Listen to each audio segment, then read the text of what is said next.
சீமான் போன்றவர்கள் இனம், ஜாதி, மதம் உள்ளிட்டவற்றை கொண்டு தமிழக மக்களிடையே பிரிவினைவாதத்தை தூண்டுவதாக எம்எல்ஏ மார்கண்டேயன் விமர்சித்துள்ளார்.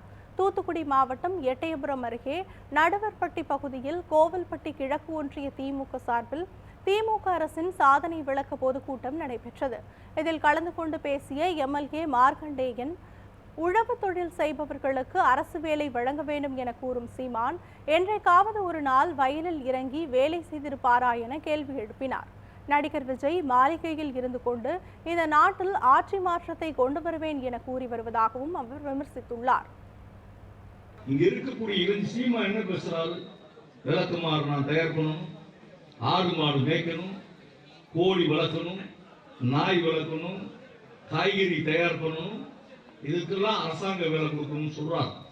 நான் கேட்கிறேன், என்னைக்காவது ஒரு நாள் நீ வீரவாண்டிய கட்டவும் வசனத்தில் சொன்ன மாதிரி நீ நாட்டு நட்டினாயா, களை பறிச்சாயா, காய்கறி போட்டாயா, கோழி வளர்த்தாயா, முட்டை பிறக்கினாயா, என்னடா வேலை செஞ்சுக்கிற?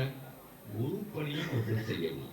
மாட மாளிகையில் ஏதோ ஒரு சினிமா நடிகைகளோடு எதையோ பேசிக்கிட்டு எதையோ இருந்துகிட்டு இந்த நாட்டை ஆட்சி மாற்றத்திற்கு கொண்டு வர முடியும் என்று சொன்னால், என் தம்பிமார்களே, நான் இந்த எட்டயாபுரத்து மண் சுதேசி மண், இந்த எட்டயாபுரத்து மண் ஒரு எழுச்சி மிக மண்.